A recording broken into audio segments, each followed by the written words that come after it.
Assalamualaikum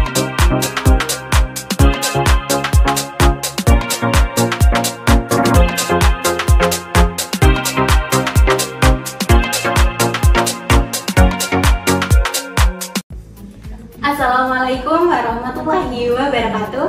Halo Sobat Perpus, gimana nih kabarnya? Semoga kalian selalu baik-baik saja ya.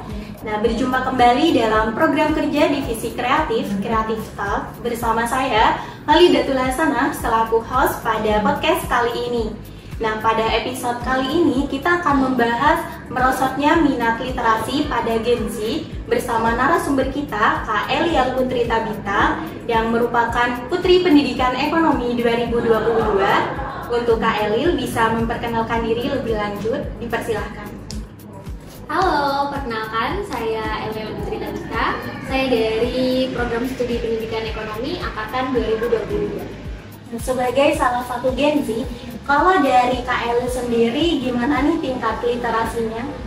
Kalau dari saya sendiri, menurut saya udah cukup baik ya Kak. Karena saya sendiri tuh dari SD itu saya sudah suka banget membaca, saya sering ke perpustakaan. Apalagi kalau kakak dulu waktu SD ya, kita sering belajar tentang astronomi, itu saya suka banget baca itu. Dan itu juga berlanjut sampai saya SMP, saya SMK. Bahkan waktu SMK itu saya bela-belain ke perpustakaan daerah buat baca buku yang emang lebih kaya kan Kak, kalau di perpustakaan daerah. Selain itu juga nggak cuma membaca sih, saya juga suka menulis. Itu biasanya saya upload di beberapa platform kepenulisan gitu seperti di Wattpad, atau saya upload di media sosial saya. Wah, hebat sekali ya teman-teman Kak Elil ini. Nah, berbicara masalah literasi, aktivitas literasi merupakan salah satu kegiatan yang dapat meningkatkan kualitas dari diri kita sendiri. Nah, berdasarkan data UNESCO itu menyebutkan bahwa indeks minat membaca di Indonesia itu masih sangat rendah, hanya berkisar di angka 0,001%, yang berarti bahwa hanya ada 1 dibanding 1000 orang yang gemar membaca. Nah, selain itu, data dari Kominfo juga menyebutkan bahwa Gen Z ini tingkat minat literasinya itu masih sangat rendah, sedangkan mereka itu lebih banyak menghabiskan waktunya untuk melakukan aktivitas di media sosial. Nah, sebagian besar dari Gen Z itu juga dalam membaca informasi itu dilakukan dengan tidak lengkap, sehingga dapat menimbulkan mispersepsi dan dapat menimbulkan berita hoax yang dapat menyebar lebih luas seperti itu Kak. Kemudian meskipun sudah banyak aplikasi literasi di dalam gadget itu tidak dimanfaatkan semaksimal mungkin. Nah, menurut Kak Elil sendiri, bagaimana Kak Elil ini mendefinisikan apa itu literasi? Oke, kalau menurut saya sendiri, literasi itu bentuk dari kemampuan kita untuk membaca, menulis, dan juga memahami berbagai jenis informasi, supaya seperti yang kakak bilang tadi, kalau kita lebih memahami informasi, otomatis kita akan menghindari dari berita hoax dan juga mispersepsi dari berita tersebut. Tapi di sini kemampuan literasi itu juga perlu ditekankan adanya kemampuan berpikir kritis. Oke, nah kan di Indonesia sendiri itu merupakan salah satu negara dengan jumlah perpustakaan terbanyak di dunia nih Kak. Namun tingkat literasinya itu masih sangat minim. Kalau menurut Kak Elil, mengapa tingkat literasinya itu masih sangat minim? Oke, kalau menurut saya bisa jadi ya, emang saya mengamini kalau banyak banget perpustakaan di Indonesia, bahkan di beberapa daerah itu pasti ada perpustakaan daerahnya. Tapi bisa jadi akses dan juga kualitas perpustakaannya itu, ada beberapa perpustakaan yang memang di dalamnya itu tidak menyediakan buku yang lebih up to date dan juga buku-buku yang menarik bagi Gen Z sendiri. Dan juga selain itu, alasannya yang paling penting itu menurut saya itu Kak, budaya membaca. Otomatis kalau kita dari dini aja tidak diterapkan budaya membaca ya teman-teman, otomatis literasi kita nanti kedepannya akan semakin minim. Kakak pasti tahu ya itu soal balita yang lagi trendy sekarang. Kena tahu? Tahu. Ya, itu yang suka kalkulus. Nah, itu kan dia pasti diterapkan budaya membaca sejak dini sama orang tuanya. Dan juga menurut saya itu tadi, budaya membacanya itu perlu diterapkan sejak dini. Selain itu juga hal lain yang menjadi penyebab Gen Z itu literasi membacanya minim, Itu karena kita itu masuk ke generasi yang serba instan. Otomatis kakak pasti relate ya kalau baca berita itu di TikTok atau di Reels IG, itu pasti membaca beritanya ya udah sekedar oh ini loh beritanya, padahal nggak selalu berita yang ditampilkan di Reels IG atau di TikTok itu berita yang emang sesuai sama berita aslinya. Otomatis kalau kita udah kebiasaan instan kak, kalau kita dikasih ini loh beritanya dengan artikel yang misal 10 lembar atau lebih, otomatis kita jadi generasi yang malas buat mendalami isi berita itu lebih dalam lagi. Oke, kalau misalnya dikaitkan dengan perkembangan teknologi, menurut Kak Elil, perkembangan teknologi ini apakah bisa menjadi pendorong ya untuk meningkatkan minat literasi pada Gen Z, atau justru malah menurunkan minat mereka dalam berliterasi? Oke, kalau kita ngomongin soal perkembangan teknologi ya, itu menurut saya 50-50 ya kak. Perkembangan teknologi ini bisa meningkatkan minat literasi dari generasi Gen Z kalau kita memanfaatkan teknologi itu dengan baik. Contohnya seperti, otomatis kalau perkembangan teknologinya semakin meningkat ya kak, itu akses untuk informasinya lebih mudah. Seperti kakak pasti waktu kuliah lebih banyak e-book, artikel dan lain sebagainya. Beda sama zaman dulu yang ya udah buku aja.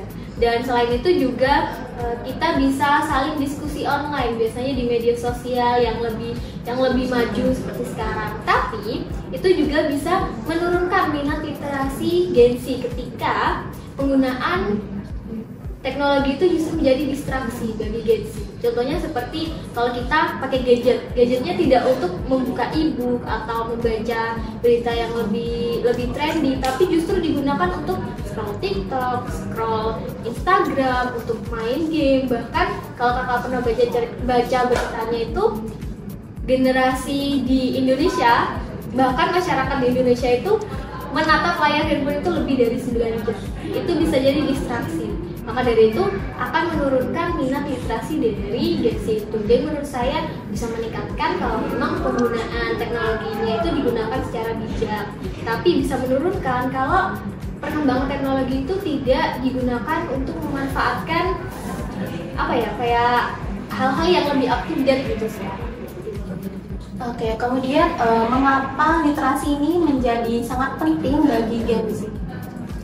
Oke, balik lagi seperti tadi, kalau kakak sempat nyinggung di awal tadi, kalau misal Gen Z ini terlalu sering memanfaatkan media sosial tidak sesuai porsinya, otomatis ketika tidak dibarengi dengan literasi yang mencukupi, kita jadi netizen yang hanya main hakim sendiri. Banyak kan kak, kalau di Instagram atau di TikTok itu belum selesai baca beritanya mereka udah marah-marah sendiri, padahal inti dari beritanya mereka nggak sampai ke situ. Bahkan beberapa dari kita kalau literasinya minim, seperti yang sempat terjadi waktu itu soal Omnibus Law, itu banyak banget Gen Z, bahkan teman-teman sepantaran saya itu mereka hanya ikut-ikutan aja, padahal mereka nggak baca secara rinci nih pasal-pasal Omnibus Law itu tadi. Jadi menurut saya kenapa sih literasi itu penting buat Gen Z? Selain untuk menjadikan kita masyarakat Indonesia yang lebih paham akan pentingnya membaca supaya kita jadi masyarakat yang bisa mengutarakan opini jauh lebih baik, tapi juga itu bermanfaat supaya kita itu tidak termakan hoax tadi itu. Jadi kita menghindari adanya mispersepsi dari beberapa berita yang kita hanya tangkap dari permukaan saja, tidak secara mendalam. Kemudian kalau misalnya minat literasi dari Gen Z ini semakin menurun, kemudian bagaimana dampaknya terhadap kemampuan dari Gen Z ini untuk berkontribusi dalam memajukan negara? Oke, ketika minat literasi Gen Z ini menurun ya Pak, itu bisa jadi mengakibatkan menurunnya kualitas sumber daya manusia kita. Karena ketika, bahkan kita sebagai mahasiswa, ketika kita mempunyai literasi yang minim, otomatis kita tidak bisa mengenyam pendidikan dengan lebih baik. Maksudnya tidak maksimal dalam mengenyam pendidikan itu, dan nantinya akan berdampak pada pekerjaan yang kita dapatkan. Otomatis kita, kalau misal literasi kita itu bagus, literasi kita itu cukup tinggi, itu bisa jadi kita punya porsi untuk mendapatkan pekerjaan yang jauh lebih layak. Selain itu juga bisa mengakibatkan kita itu menjadi masyarakat yang kurang bisa mengatur keuangan. Otomatis kita kan perlu ya Kak literasi keuangan yang baik. Kalau misal kita jadi Gen-Z yang kurang nih literasi keuangannya, otomatis kita tidak bisa mengelola keuangan kita secara lebih baik dan lebih bijak. Selain itu juga kita bisa jadi Gen-Z yang tidak bisa mengikuti permasalahan seperti isu lingkungan, isu politik, bahkan yang tadi sempat saya singgung soal Omnibus Law itu kita jadi Gen-Z yang acuh tak acuh, bahkan kita jadi Gen-Z yang mungkin ketika ada berita ya udah kita telan mentah-mentah berita itu tanpa kita telaah lebih dalam. Dan juga selain itu bisa jadi kalau misal kita itu literasi membacanya kurang, kan kakak tahu sendiri ya sekarang Gen-Z itu banyak banget yang merasa aduh mentalku aduh nih down nih. Nah itu kalau misal kita kurang literasi terkait kesehatan mental, itu kita bisa jadi Gen-Z yang justru dikit-dikit mentalnya terganggu, dikit-dikit mentalnya yang breakdown lah, gini lah, gitulah. Kalau misal kita jadi Gen-Z yang bisa nih punya literasi kesehatan mental yang jauh lebih baik, otomatis kita jauh bisa mengatur mental kita ketika kita dihadapkan dari berbagai permasalahan. Seperti itu sih Kak. Kalau dilihat dari sisi pemerintahnya, menurut Kak Elil, apakah pemerintah ini sudah cukup dalam mengayomi literasi di Indonesia? Oke, kalau dari sisi pemerintah, menurut saya sudah cukup ya Kak. Seperti contohnya, kakak pernah nggak dulu waktu SMP atau SMK sebelum masuk sekolah itu ada gerakan literasi sekolah?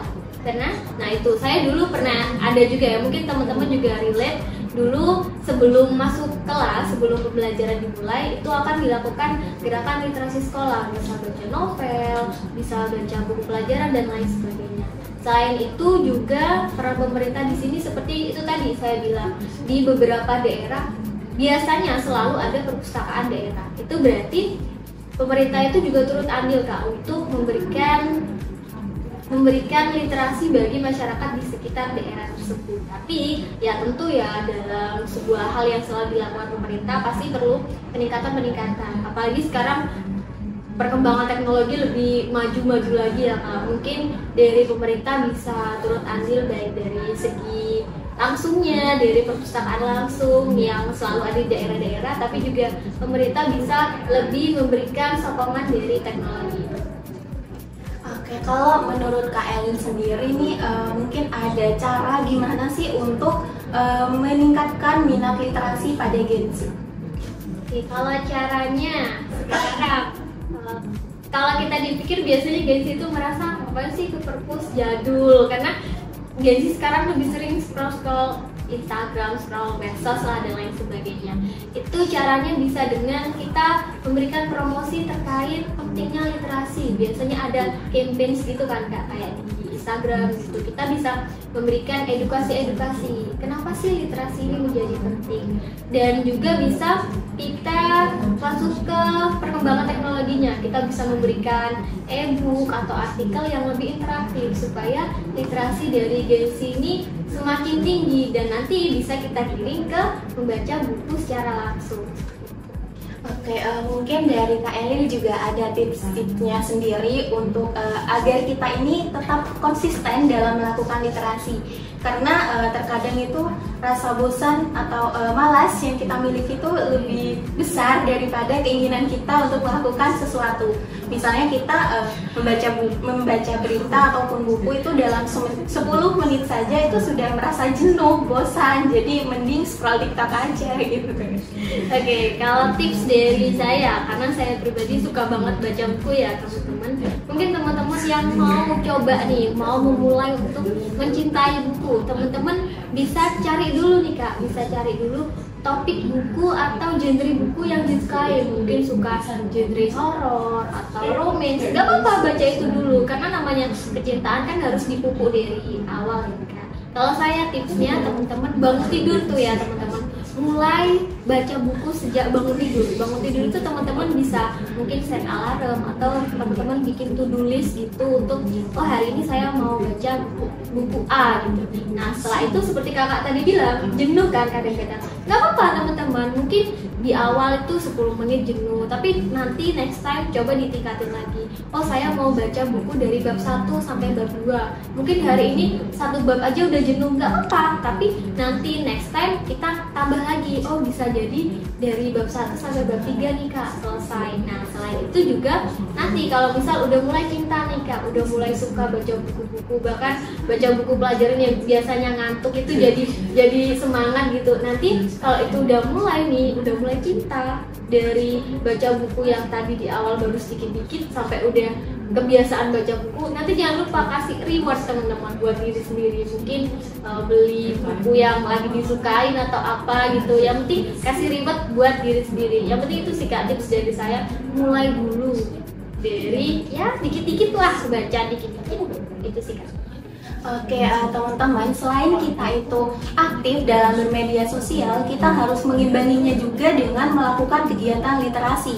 Karena melalui kegiatan literasi, kita itu dapat menambah wawasan yang kita punya itu menjadi lebih luas. Karena apabila kita memiliki wawasan yang luas, itu akan membantu kita dalam menghadapi suatu permasalahan dan juga membantu memudahkan aktivitas yang akan kita lakukan. Jangan lupa teman-teman bahwa masa depan bangsa berada di tangan generasi mudanya. Oke, itu saja podcast kita pada kali ini. Sampai jumpa di episode Creative Talk selanjutnya. Terima kasih Kak Eril. Salam kreativitas, salam mahasiswa Indonesia, salam literasi. Wassalamualaikum warahmatullahi wabarakatuh.